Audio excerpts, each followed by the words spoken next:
నమస్కారం అండి. అందరికీ welcome to my YouTube channel Shri Manju spiritual.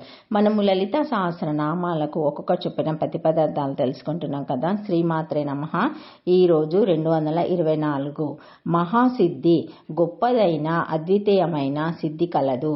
సిద్ధి అనే పదానికి 25 రకాల అర్థాలున్నాయి. కానీ మనము మామూలుగా వాడే అర్థం సిద్ధించడం, ప్రాప్తించడం, ఫలించడం. శ్రీచక్రంలోని మొదటి ఆవరణలోని మొదటి రేఖలో ఉండే దేవతలను అర్చిస్తే సాధకుడికి అష్టసిద్ధులు లభిస్తాయి. ఇక్కడ సిద్ధి అంటే శక్తి అని అర్థం. ఇవి మొత్తము 8 అతీంద్రియ శక్తులు. అనిమా సిద్ధి శరీరాన్ని అతి చిన్నదిగా చేయటం. మహిమా సిద్ధి శరీరాన్ని అతి పెద్దదిగా చేయటం. గరిమా సిద్ధి శరీరం బరువును విపరీతంగా పెంచడం.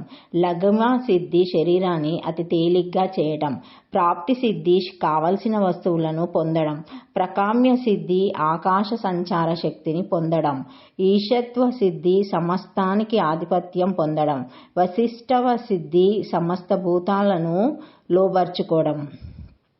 క్రియాశక్తి పరిపూర్ణం కానంత వరకు మహాసిద్ధులు రావు. మామూలు సిద్ధులు పైన చెప్పినవి వస్తాయి. వీటికి కొంత పరిమితత్వం ఉంటుంది. ఏమీ లేనట్టుండే ఆకాశంలోంచి అన్ని పుష్కలంగా ఉండే సమస్తాన్ని సృష్టించడం అమ్మవారి మహోత్కృష్టమైన సిద్ధిగా చెప్పుకోవాలి. దీనే మహాసిద్ధి అంటారు. ఈ మహాసిద్ధి కలిగిన పరమేశ్వరుని మహాసిద్ధి అంటారు.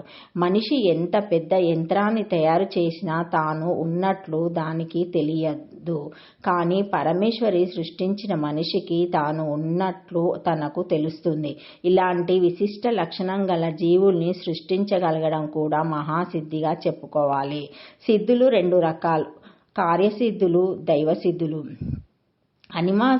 అనిమాది అష్టసిద్ధులు దైవసిద్ధుల క్రింద వస్తాయి.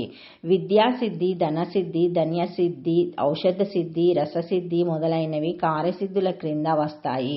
ఈ 2 రకాల సిద్ధులు కలిస్తేనే మహాసిద్ధి అవుతుంది. అటువంటి సిద్ధులను ప్రసాదిస్తుంది కాబట్టి పరమేశ్వరి మహాసిద్ధి అనబడుతుంది.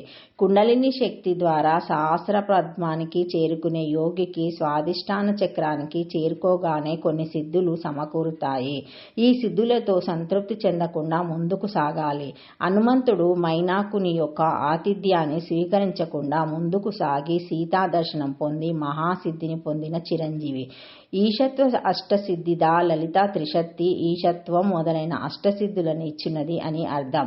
చతుర్వేద పురుషార్థ ప్రాప్తి సిద్ధింపచేయున్నది. అందులో పునరావృత్తి రాహిత్యమైన కైవల్య రూప బ్రహ్మైక్యం అనే మహాసిద్ధిని ఇచ్చున్నది.